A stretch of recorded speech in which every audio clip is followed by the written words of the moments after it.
우리 오늘 하나님 말씀 에베소서 4장입니다. 25절로 32절 말씀 보겠습니다. 그런즉 거짓을 버리고 각각 그 이웃과 더불어 참된 것을 말하라. 이는 우리가 서로 지체가 됨이라. 마귀에게 틈을 주지 말라.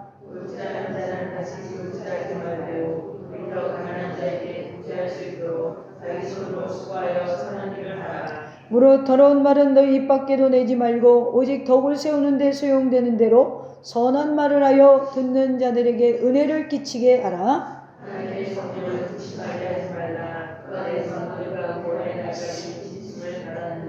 너희는 모든 악독과 노함과 분냉과 떠드는 것과 비방하는 것을 모든 악의와 함께 버리고 불쌍히 여기며 서로 용서하기를 하나님이 그리스도 안에서 너희를 용서하신 것 같이 하라. 아멘. 오늘 하나님 말씀의 제목이 버리고 갑시다.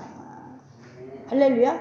버리고 갑시다. 여러분, 이제 우리가 인생에 다시 오지 않을 2023년을 마지막 날을 맞이하게 되었습니다.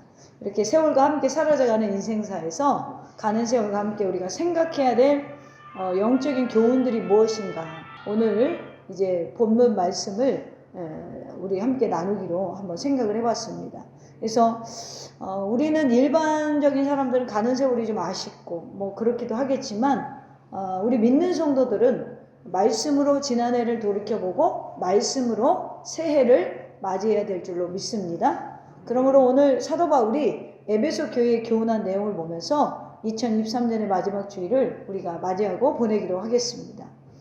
에베소서는 한 개인이나 특정 개교회로 보낸 편지가 아니라 신앙과 신학의 보편적인 주제를 다룬다는 점에서 회람서신이라고도 많이 부릅니다. 에베소서는 바울이 이제 감옥에서 쓴 서신을 옥중서신이라고 하는데 그 옥중서신 중에 하나예요. 그럼에도 불구하고 또 회람서신이라고도 부릅니다. 이것은 많은 사람들이 돌아가면서 이 말씀, 이 메시지를 보라는 의도라고 볼 수가 있는데요. 그래서 이 복음에는 에베소서를 보면 다른 서신과 달리 교회의 어떤 특정 문제를 다루기보다는 그리스도 교회에 관한 하나님의 이 경륜과 그리스도 안에서의 만유의 통일이라는 하나님의 계획을 서술하고 있습니다. 특히 그리스도의 몸된 교회가 어떻게 생성되었고 또 어떻게 발전해져 가는가 완벽하고도 논리적인 해설을 한 것이 에베소서의 주제입니다. 이런 주제를 끌어감에 있어서 바울이 이제 무엇을 얘기하고 싶으냐면 4장에 와서 서신을 통해서 만물의 부조리와 분열은 오직 그리스도 안에서 궁극적으로 회복되어지고 통일된다라는 이야기를 하면서 오늘 이제 20절로 24절 우리가 읽지 않았지만 이제 그리스도 안에서 너희는 어떤 존재이냐, 이미 어떤 존재가 되었느냐, 그러면서 25절로 32절에 그러면 어떤 존재로 우리가 살아가야 되느냐, 그리스도인이라면 이렇게 살아야 돼 라고 말하는 부분이 바로 오늘 우리가 읽은 본문의 내용이에요. 그래서 그리스도의 정체성, 그 정체성을 보면 21절에 보면 진리가 예수 안에 있는 것 같이 너희가 참으로 그에게서 듣고 또한 그 안에서 가르침을 받았을진데, 자, 이미 여러분은 진리신 예수님을 듣고 믿고 배우고 따르는 사람이라는 거예요. 할렐루야. 그러면 우리가 2023년을 예수님을 듣고 믿고 배우고 따르셨죠? 그리스도인이라는 건 예수님을 듣고 믿고 배우고 따르는 존재들이라는 거야. 이런 사람들이 그리스도인이고 이런 사람들이 모여서 예배하는 것이 우리 보여지는 이 교회예요. 그래서 우리는 세상에 나가선 개개인이 우리 교회입니다. 우리가 교회예요. 우리가 교회예요. 할렐루야. 왜죠? 성령이 어디 계세요? 우리 안에 있잖아요. 그래서 우리가 나가면 우리가 개교회, 우리 개개인이 교회예요. 이것을 우리가 무형교회라고 해요. 그리고 우리가 보여지는 이 더샘교회와 같은 교회들이 있죠. 이걸 우리가 유형교회라고 그래요. 그러니까 이 보여지는 교회는 특징이 뭐예요? 예수를 믿는 사람들이 모여서 하나님께 예배하는 공동체라는 거죠. 그리고 이 안에서 이 유형교회를 통해서 하나님이 여러분들을 훈련시키고 그리고 그리스도인들로서 만들어가는 과정이라는 거예요. 그래서 에베소서 4장에 보면 초반에 어떤 얘기를 부르냐면 11절에만 봐도 그가 어떤 사람은 사도로, 어떤 사람은 선지자로, 어떤 사람은 복음 전하는 자로, 어떤 사람은 목사와 교사로 삼으셨으니, 그러니까 교회는 하나님 나라 일을 함께하는 장소라는 거예요. 할렐루야. 그리고 목사가 할 일은 여러분들이 하나님의 일을 할 수 있도록 가드라인을 쳐준다는 거예요.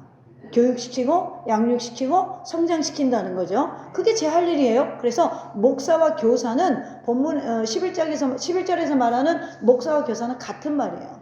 그래서 목사는 교사이다라는 거예요. 뭐 주일학교 교사만 교사가 아니라 목사는 가르치는 일을 한다라는 거죠. 그래서 여러분들을 바로 가르쳐서 여러분들에게 지식을 쌓게 하고 예수 그리스도를 알게 하고 예수님의 일을 할 수 있는 사명자들로 만들어 간다라는 거예요. 할렐루야. 여기까지는 여러분들이 교회 다니면서 많이 배웠어요. 그죠? 사명이 있다 그러잖아. 그래서 맨날 이러잖아. 우리나라 사람들. 이 얘기 잘해. 우리나라 한국교회는 여러분 사명을 받았으니까 일평생을 교회 짓는데 바치도록 하십시오. 그래서 우리나라 교회를 많이 지었잖아요. 그러니까 우리 주님이 여러분을 부르신 목적을 반띵만 한 거예요. 그러니까 보세요. 예수님을 듣고 믿고 배우고 따르라고 했잖아요. 근데 여기서 듣고 배우는 건 잘해. 그죠? 할렐루야. 근데 믿고 따르는 게 쉬워요, 어려워요? 어렵죠. 할렐루야. 그게 왜 어려울까? 이게 배우는 건 어떻게 해보고 듣는 건 어떻게 해보겠는데 믿고 따르는 건 잘 안 돼요. 왜 그럴까? 그래서 오늘 말씀 제목이 버리고 갑시다. 내가 예수님 뜻대로 잘 살아보려고 해도 해마다 작심삼일인 거예요. 그래서 왜 나를 이렇게 만들어? 나는 거룩한 하나님의 백성이요 제사장인데 나를 왜 이렇게 하나님 말씀을 믿고 따르게 하는데 방해를 할까? 이 방해되는 것들을 알아내야 돼. 그리고 버려야 돼요. 오늘 예수님은 백성들을 향해서 22절에 보면 이런 말씀을 하세요. 너희는 유혹의 욕심을 따라 썩어져가는 구습을 따르는 옛사람을 벗어 버려라. 이건 명령어예요. 명령어. 그러니까 지나가는 애와 함께 가야 될 걸. 그리고 나서 뭐를 해라? 23절에 심령이 새롭게 되어 하나님의 의와 진리의 거룩함으로 지으심을 받은 새 사람을 입으라. 새 사람을 입어야 되는데 잘 안 돼요. 이것을 버려야 하는데 잘 안 버려져요. 부르신 목적을 잘 몰라서 그래요. 사명자로 부른 건 맞는데 사명자로 살아가는 건 가르쳐서 이렇게 살아가는데 사명이 즐겁지가 않아.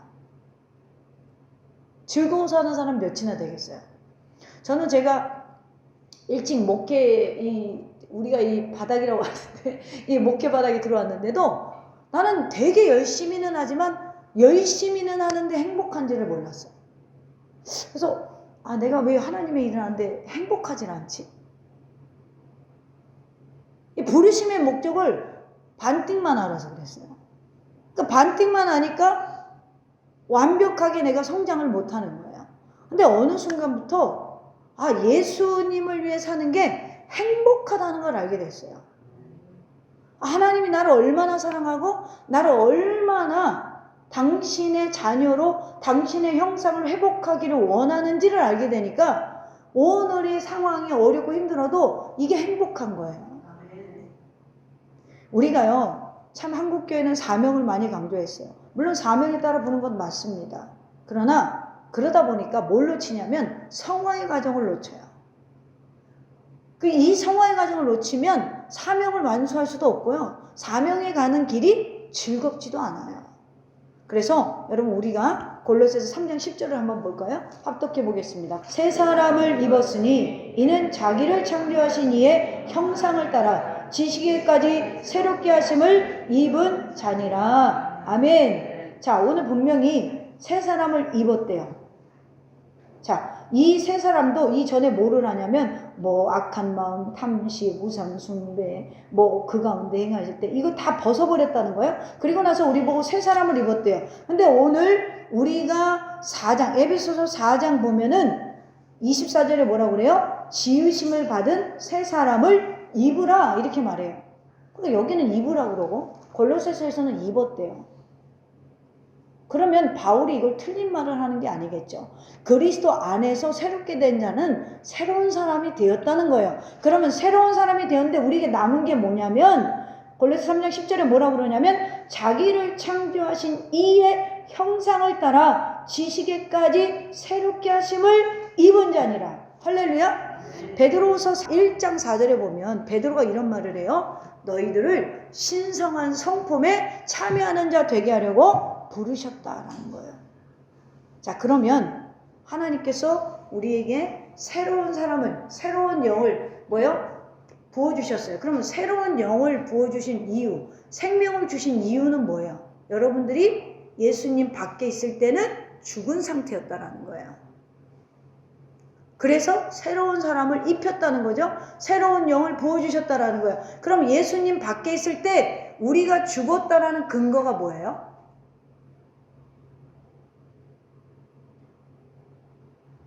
아담과 하와가 범죄한 이후에 어디에서 쫓겨났어요? 에덴 동산에서 쫓겨났어요. 그리고 나서 사망이 인간에게 그때부터 온 거예요. 그러니까 우리가 죽었다라는 의미는 우리 육신의 죽음을 말하는 것이 아니라 죽은 후에 갈 곳을 말합니다. 우리가 그것을 지옥이라고 그러고 성경이 음부의 권세라고도 하고 등등등 이렇게 부르죠. 그럼 우리는 예수 믿기 전에는 죽으면 그리로 갈 인생들이었어요. 그런데 주님이 새 사람을 입혀서 신의 성품에 참여한 자로 만들어 주신대요. 그러면 우리가 이 과정 속에서 뭐가 필요해요? 성화가 필요하다는 거예요.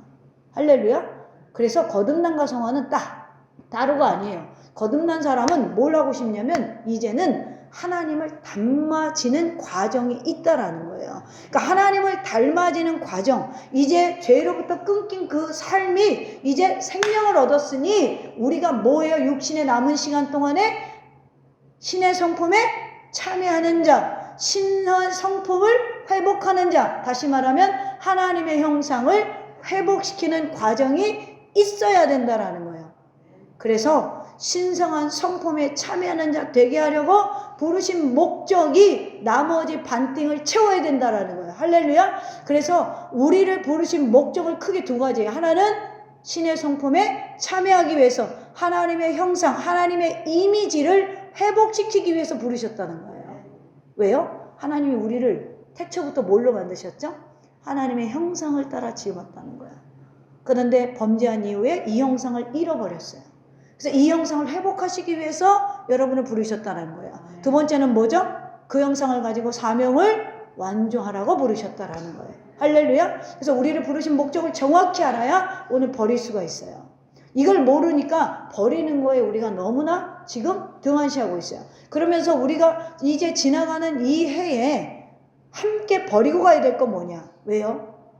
우리가 가만히 보니까 여기 이렇게 신도시 보니까 아파트를 계속 짓고 집들을 계속 짓잖아요. 새 집이 엄청 많아요. 여기 보면. 그죠? 헌집보다. 계속 지어져 가니까. 새 집이에요. 근데 이사 들어오는 사람들 제가 이렇게 보니까 짐이 별로 없어요. 왜일까요? 네? 왜 그럴까요? 새 집 들어가면서 헌짐 갖고 들어가요? 네, 여기 오니까 소파도 바꾸고 TV도 바꿔야 되잖아요.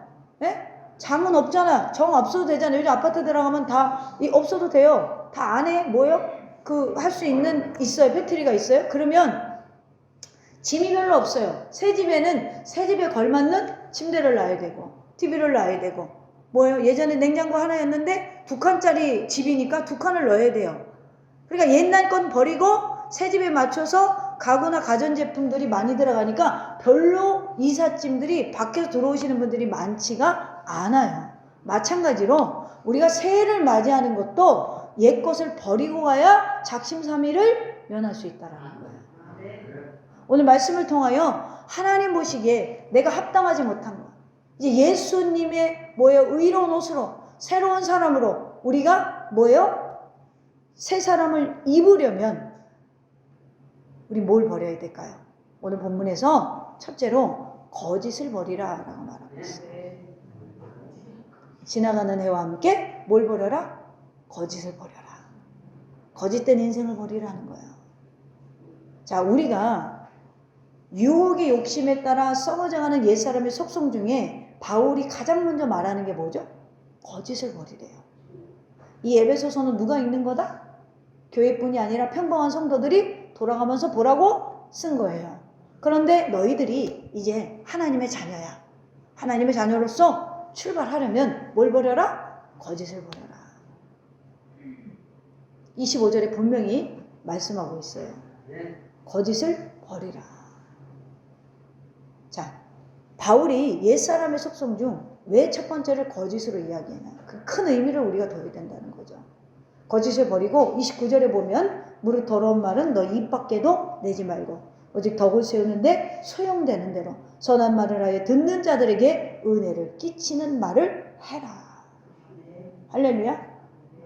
우리가 사는 사회를 보면 온통 세상이 거짓이에요. 제가 얼마 전에 우연히 이렇게 보게 됐는데 어떤 그 연세대학교 교수직을 하다가 이제 은퇴하신 85세 된 할아버지가 나와서 얘기하는 걸 들어보니까 그분이 그래요. 도대체 보면 먹는 것 갖고 장난치지 말라는 거예요. 먹는 것 갖고 장난치지 말라는 게 무슨 얘기냐면 몸에 좋다는 게 너무 많다는 거야. 세상에. 그죠? 그리고 요즘에 여러분 뭐 공영 채널이 되었던 종편 채널이 되었던 하나씩은 다 뭐가 있냐면 건강에 관한 거야. 그죠?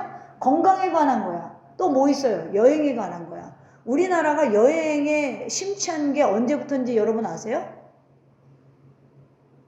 방송에서 여행 상품이 많이 빗대어 나올 때 그 원조 예능이 뭐냐? 1박 2일이에요. 1박 2일이 뜨니까 그 뒤로 계속 뭐가 나오냐면 여행하는 예능이 나와요. 그래서 지금은 무슨 뭐 어디를 가서 꽃보다 할매, 꽃보다 할배 뭐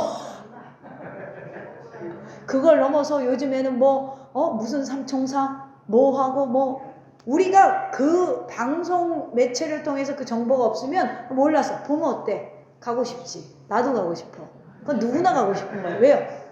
굉장한 광고 효과를 갖고 있기 때문에 그래요. 그랬더니 그 다음에 뭐가 뜨냐면 먹는 게 떠. 그래서 먹방, 그것도 부족해서 이내는 뭘 먹어야 된다. 뭘 먹어야 건강하고 뭘 먹어야 건강하고 뭘 먹어야 건강하다. 그러니까 이분이 그 말씀을 하세요. 내가 내 곁에서 뭐가 좋다 뭐가 좋다고 한 사람은 다 병 걸려 죽었고 아무거나 잘 먹는 사람은 아직도 내 곁에 있습니다. 그러면서 그 말이 그분이 이래요. 집에 뭐가 있든지 채소 종류 따지지 말고 채소가 있으면 채소, 고기가 있으면 고기 골고루 먹는 것이 가장 건강한 비결이다. 골고루 먹는 것이. 그러니까 이 말이 참 제가 공감이 갔어요. 세상이요 자꾸 뭐 하냐면 포장을 해요. 거짓은요 포장을 잘해요. 포장지가 멋있으니까 다 믿어지는 거예요. 눈에 보이는 것, 손에 잡히는 것, 귀에 들리는 것 모두가 거짓말로 차 있어요. 이제는 야, 왜 진실되게 살아? 너무 정직하면 이제는 세상에서 바보 취급당해. 뭐예요? 거짓이 진실을 희롱하는 거예요. 근데 하나님은 우리 보고 진실하래요. 그러면 그 진실이 뭐냐? 단순히 거짓말이냐? 32절에 보면 이런 말을 하죠. 서로 친절하게 하며 불쌍히 여기며 서로 용서하기를 하나님이 그리스도 안에서 너희를 용서하신 것 같이 하라. 서로 용납하라는 거예요. 그러니까 지금 이 말은 뭐예요? 너희들이 인간관계에 있어서 첫 번째로 버려야 되는 게 뭐예요? 거짓이라는 거예요. 그럼 단순히 거짓말이 아니라 주님은 뭘 지금 이야기하고 싶으냐면 누가를 만날 때 다른 마음을 품지 말라는 거예요. 무슨 얘기냐? 이 사람을 이용하기 위해서 만나지 말라는 거예요. 이 사람에 대해서 계산하거나 내가 지금 유익을 주기 때문에 만나지 말라는 거예요. 앞뒤가 다른 상태에서 만나지 말라는 거예요. 뒷마음을 품지 말라는 거예요. 어떤 관계에는 인간과 인간의 사귐에는 그렇다라는 거예요. 할렐루야. 이것이 바로 진실한 교제라는 거예요. 이것이 바로 성도가 진실이 추구해야 될 교제라는 거예요. 그래서 여러분 우리가 마찬가지예요. 집사님 두 분이 막 친해졌어. 근데 내가 어려워. 어렵기 시작하는 것부터 우리 한 집사님이 돈을 잘 버니까 그 다음부터 막 뭘 갖다 줘. 막 갖다 줘. 왜 그러냐면 돈 빌리려고. 자, 이런 마음으로 이 사람에게 잘해준다고 생각해 보세요. 여러분 너무 슬프지 않아요? 슬프지 않냐고요. 이걸 분별을 잘해야 된다고 그러니까. 분별을 잘해야 된다. 누군가가 나한테 막 잘해주는데 나한테 뭔가 사심이 있는 거야. 그건 진실한 관계가 아니에요. 진실한 관계가 아니에요. 여러분들이 이제 연말이 됐으니까 오늘 인사가 많이 올 거예요. 그죠? 문자로 인사가 많이 와요. 그 인사 중에 어떤 사람은 그냥 가짜로 인사하는 사람이 있고 어떤 사람은 진짜 좋아서 인사하는 사람이 있을 거예요. 어떤 사람은 그 사람 진실한데 무뚝뚝해서 또 인사를 안 할 수도 있어요. 이런 걸 분별할 수 있어야 돼요. 그렇기 때문에 우리 더샘교인들은 사람과 사람 사이에 거짓이 있으면 안 돼요. 만약에 여러분들이 우리가 이제 제가 만약에 저는 뭐 그런 은사도 없지만 내가 막 은사가 있다고 쳤는데 와, 저 목사님한테 은사나 빼먹고 능력이나 전수 받아서 나가야겠다 이러고 여러분들이 오면 나도 슬픈 거야. 나도 슬픈 거라고. 김강희 목사님 설교를 저렇게 잘 가르쳐 주니까 내가 이거 하나 베껴가지고 가가지고 이제 가야지? 그러면 나도 슬픈 거야. 여러분만 슬픈 게 아니라. 그래서 저와 여러분 사이나 여러분과 여러분 사이에는 진실만 있어야 돼. 그냥 주고 싶고 그냥 베풀고 싶고 저 70년 넘게 예수 믿은 분이 그래 이러잖아요. 여러분 사람과 사람 사이에는 진실함만 있어야 돼요. 진실함만. 거짓을 버리고 거짓말이나 거짓된 행동을 버리시라는 거예요. 하나님 앞에도 마찬가지예요. 여러분 하나님이 얼마나 재미있는 분이에요? 하나님 나는 죄인입니다. 한 다윗을 사용하셨어요. 의로운 척하는 사울 왕을 사용하지 않으셨어요.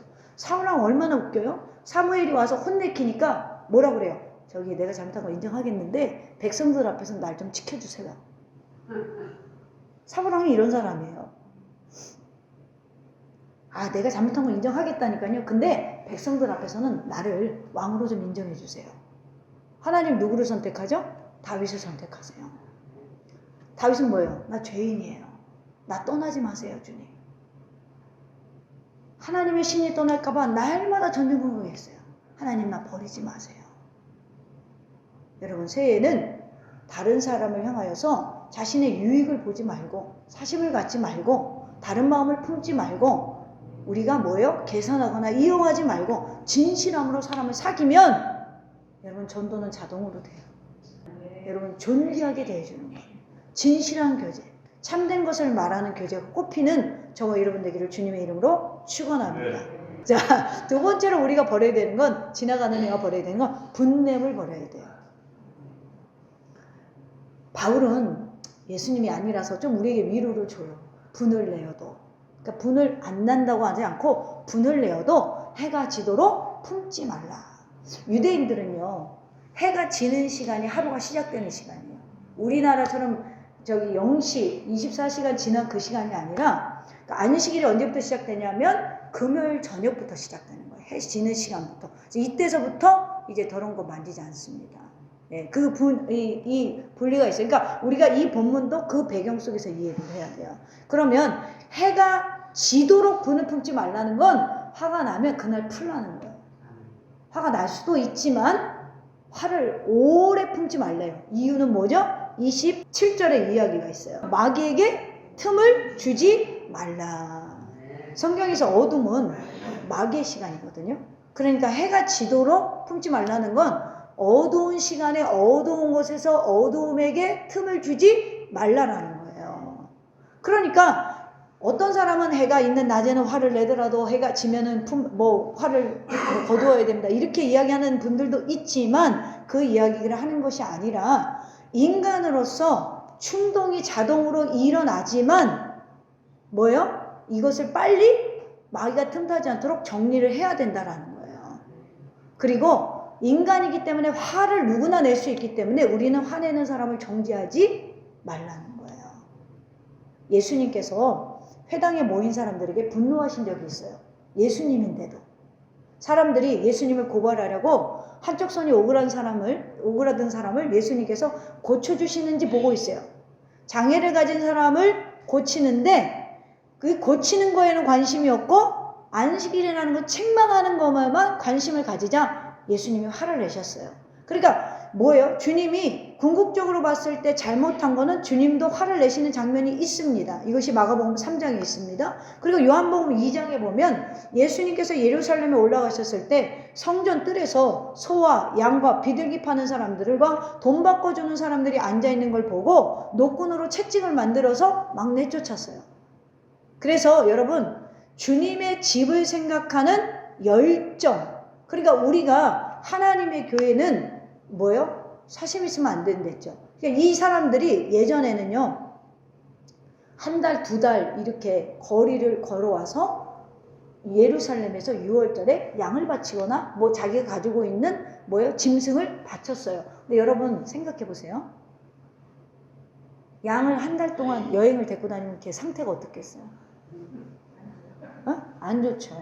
안 좋아요. 그러니까 성전 입구에서 아예 돈을 주고 사는 제도가 생긴 거예요.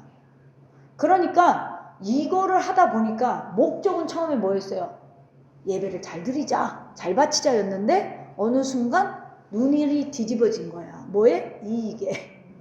자, 뭐예요? 목적이 흐려져 버렸어. 그러니까 예루살렘 당시에 예수님 공생의 당시에 예루살렘 성전이 이렇게 타락했다는 거예요. 목적을 잃어버렸어. 원래는 제사 잘 드려보겠다고 시작한 것이 돈 버는 일에 눈이 뒤집힌 거예요.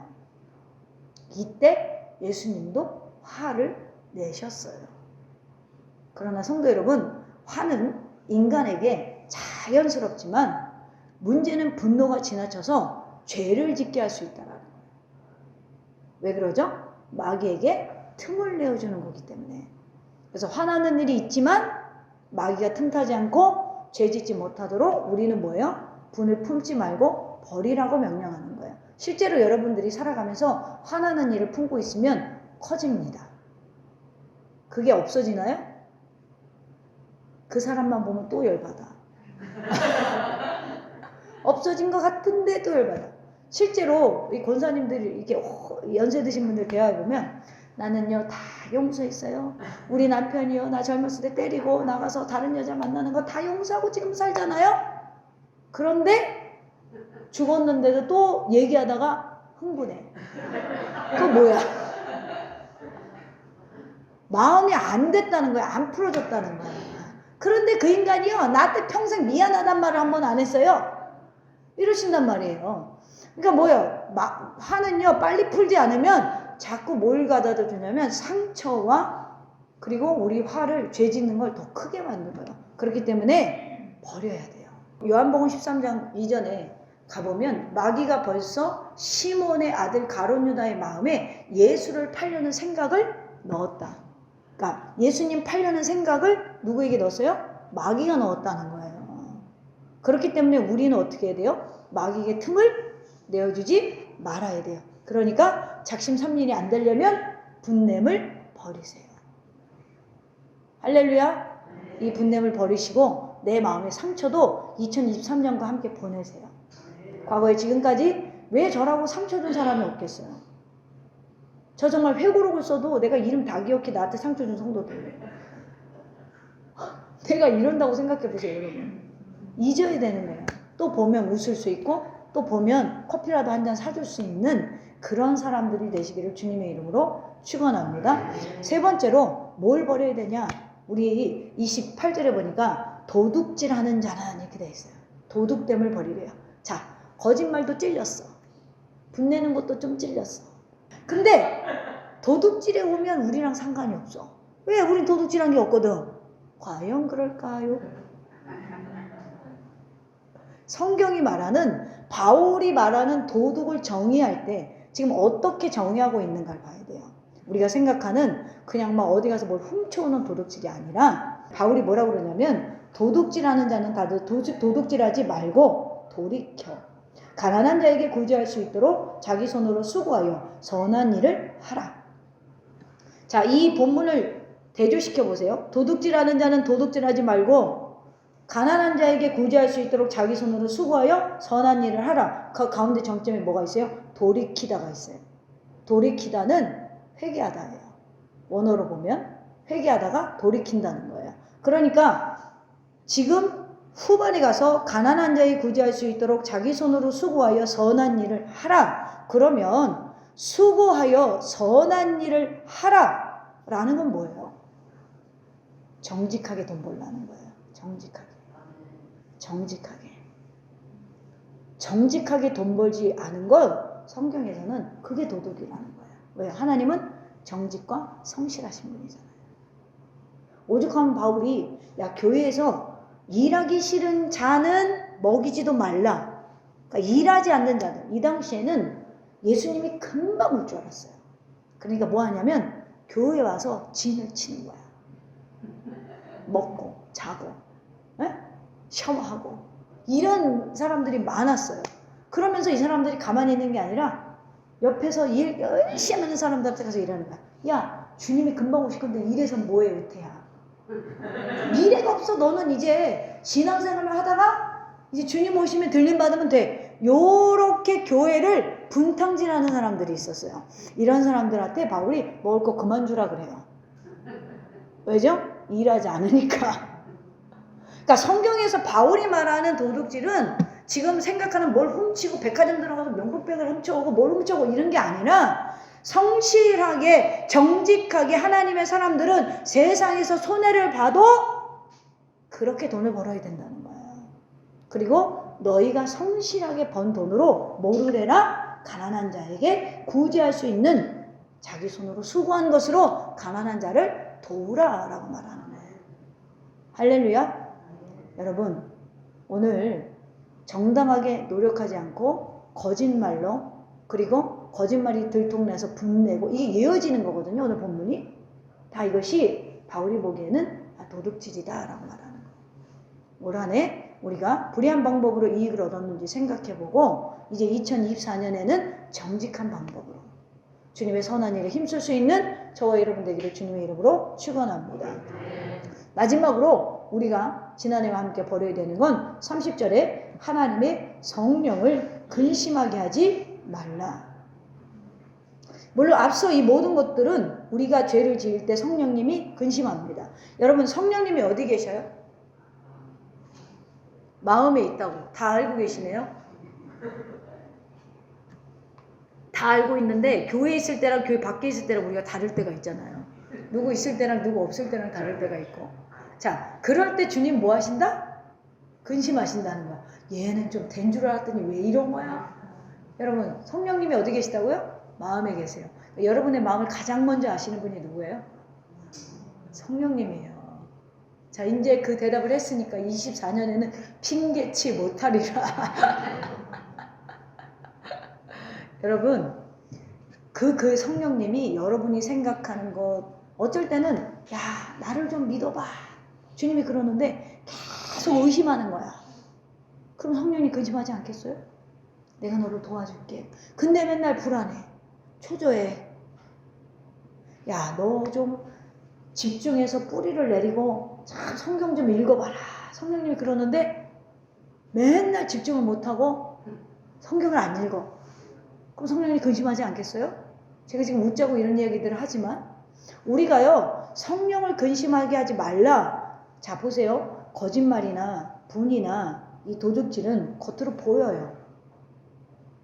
근데요 저도 모르는 것, 목사인 저도 여러분들의 어떤 걸 모르는 부분이 있잖아요. 남편인 그 사람도 저에게 모르는 게 있어요. 뭐죠? 나만 갖고 있는 죄의 성질들이 있어요. 이거 버리셔야 돼요. 그래야 성령을 더 이상 근심하게 하지 않는다라는 거예요. 나만 갖고 있는 거, 나만 아는 거 있어. 근데 누구도 아냐면 성령님도 아셔요. 내 안에 욕심이 얼마나 있는지, 내가 누구를 어떻게 미워하는지, 내가 보이지 않는 곳에서 어떤 행위를 하고 있는지, 어떤 마음을 품고 있는지 성령님 다 알고 있다는 거예요. 그래서 이것을 한탄하시면서 우리 주님은 그냥 여러분 고와 같이 과부같이 놔두지 않고 로마서 8장 26절에 보면 이와 같이 성령도 우리의 연약함을 도우신대요. 할렐루야. 그러니까 여러분 연약한 거 알아 몰라? 아신대요. 그분이 막 매질하는 게 아니라 도와주시겠다는 거예요. 그러니까 성령을 탄식하게 하는 행위나 생각이 우리에게 나왔을 때는 주님께 구하셔야 돼요. 어떻게? 하나님, 나 지금 화가 나요. 하나님, 나 지금 죄 지을 것 같아요. 나 저 사람 만나면 힘든 것 같아요. 주님, 나를 도와주세요. 내 마음을 다스려 주세요. 라고 기도하셔야 돼요. 왜요? 우리는 마땅히 기도할 바를 알지 못하나 오직 성령이 말할 수 없는 탄식으로 우리를 위하여 친히 간구하시느니라. 여러분, 주님께 구하면 주님은 언제든지 여러분을 도울 지금 준비가 되어 있는 분이에요. 여러분, 때때로 우리가 육신의 욕망에 이끌려서 육신의 행위대로 살 때가 많죠. 그러할 때를 조심하라. 이 중에 어떤 사람은 성령을 근심하게 하신 적이 올 한 해 없을 수도 있고요. 어떤 분은 11개월 동안 근심하게 하다가 12월 한 달 정신 차린 분도 있을 수도 있어요. 그러나 제가 웃자고 하는 얘기지만 여러분, 이 모든 것들은 이제는 지나가면 그만이에요. 그리고 말씀을 듣고 깨달았으니 내 안에 죄의 문제를 여러분들 저한테 얘기 안 하셔도 돼요. 여러분, 하나님과 관계를 푸셔야 돼요. 푸셔야 돼요. 여러분, 영적인 삶의 원칙이 있어요. 뭐냐면 너무 오랫동안 성령님을 근심하게 되면 그 사람은 되는 일이 없어요. 이게 영적인 삶의 원칙이에요. 성령님이 보이지 않는 곳에서 우리를 지금요, 바른 길로 접어들도록 천군천사를 동원해서 일하고 계세요. 우리 눈에 안 보여서 그렇지. 그러니 내가 원하는 대로 가겠냐고요. 성령이랑 반대로 가는데 안 된다는 거예요. 예를 들면 어떤 사람이 이거 계약 꼭 성사될 줄 알았는데 펑크가 생기는 거야. 왜요? 모든 일이 막혀요. 그렇게 함으로 하나님은요, 우리가 돌아오기를 기다리는 거예요. 어떻게? 탄식함으로. 우리가 지난해를 돌아보면서 성령을 근심하게 했던 게 뭔가 짚고 넘어가야 돼요. 그래야 새해에 여러분이 형통한 자 되는 줄로 믿으시기를 바랍니다. 오늘 31절의 말씀처럼 이제는 악독과 노함과 분냉과 떠드는 것과 비방 모든 악의와 함께 버리고 갑시다. 2024년을. 그래서 성경에 영적인 원칙이 있죠. 요한삼서 1장 2절에 사랑하는 자여, 내 영혼이 잘된 같이. 뭐가 먼저 잘 돼야 돼요? 영혼이 잘된 같이 내가 범사에 잘되고 강건하기를 내가 간구하노라. 할렐루야. 여러분, 영혼이 잘돼서 2024년에 범사가 잘되고 강건하시기를 주님의 이름으로 축원합니다.